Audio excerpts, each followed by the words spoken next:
More than 1 million infections, tens of thousands dead, and nearly a third of the world under some form of lockdown. In just 3 months, the coronavirus has circled the globe, bringing life to a standstill. Many haven't been outside for weeks. Others are asking what impact these strict measures could have on those who need to work to feed themselves. Let's take a look at this report.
It seems even if we contain the COVID-19 pandemic within a few months, the fallout will be with us for years.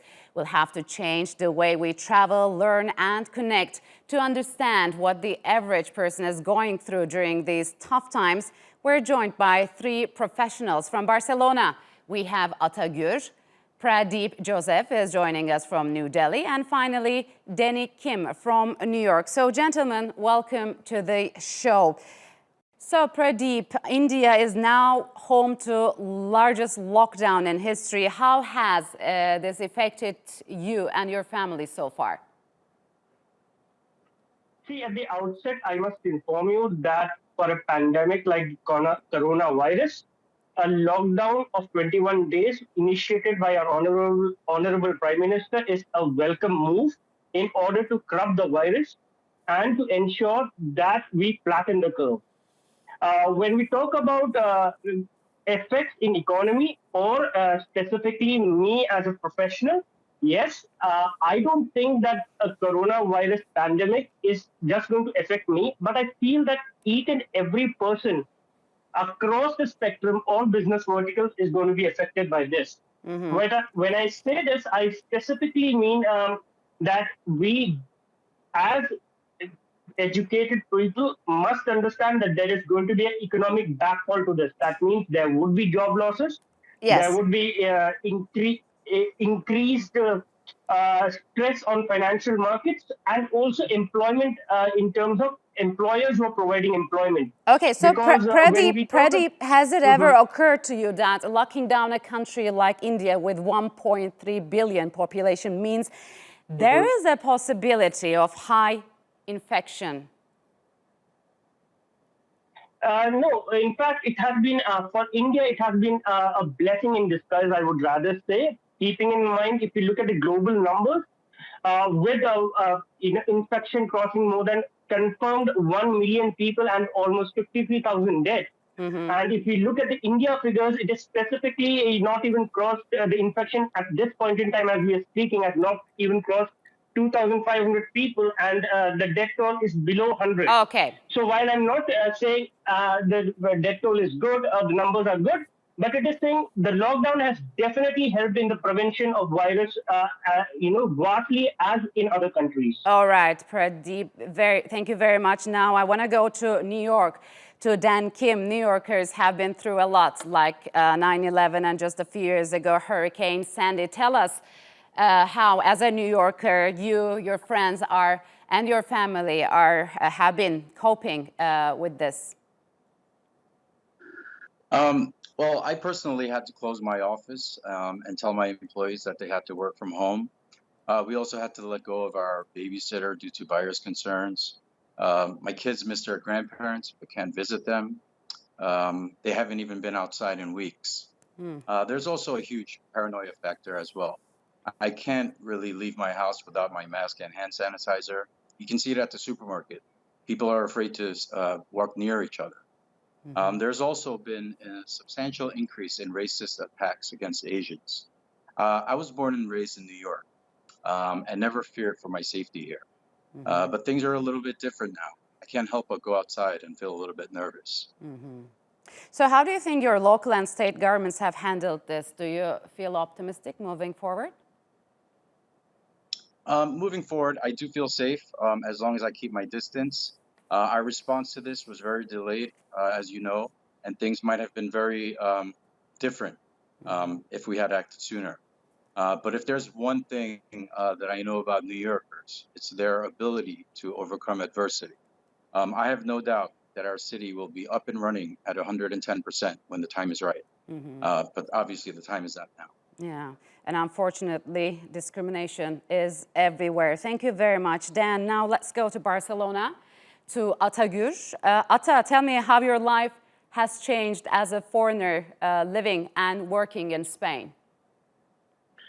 Well, I can say it changed completely because I have a startup. And we had to close down our office, and now we are working from home with my employees as well. We are in total lockdown in the last 3 weeks. The first 2 weeks was more moderate.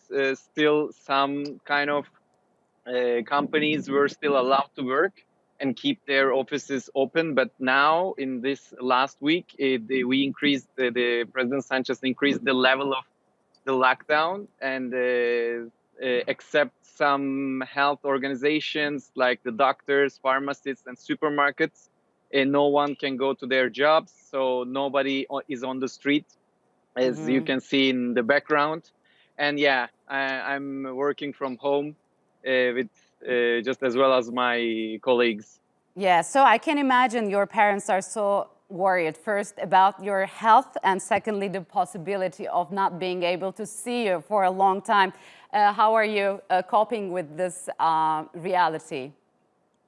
Well, yeah, that's true. Like, my parents are calling me every day and asking again, like, if I am fine, if I went out, and then all the days I tell them, no, it's not allowed to go out. It's not like in Turkey.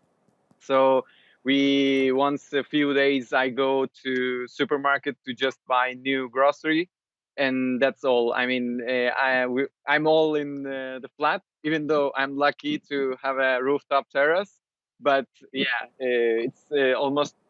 I think we are taking good actions in Spain in terms of the lockdown. So I'm fine, and yeah, I can repeat it again for my family as well. I'm fine.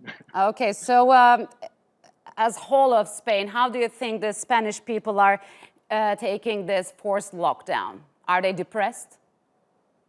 Well, I assume so, because I mean, at least in the first 2 weeks, it was a softer lockdown. There were more people on the streets because some people were able to go to their jobs. But now the police is patrolling in all the corners, and it's not permitted to walk or go out more than one person at a time. And if the police just sees you while you're walking two people, they probably fine you with something between 500 and 2,000 euros. So yeah, they are in lockdown. Everybody's in their home. And the Spaniards are more sociable people. In terms of that, they would like to go out, especially in spring weather. Yes. But yeah, they're a little bit depressed. And in terms of the economic situation, I think it's even worse than being at home, locked down at home. Because in my case, my startup is a software, digital marketing software, mainly for e-commerce companies, which is positively affected by this crisis. Yes. But in most of the other industries, is They suffer a affected. lot. Most of the people are losing. I mean, the companies are taking their contracts to temporary unemployment, and government is giving some aids, but the situation is more negative. I'm afraid we're out of time. So Pradeep, Dan, and Ata, thank you very much for joining us. Appreciate it a lot.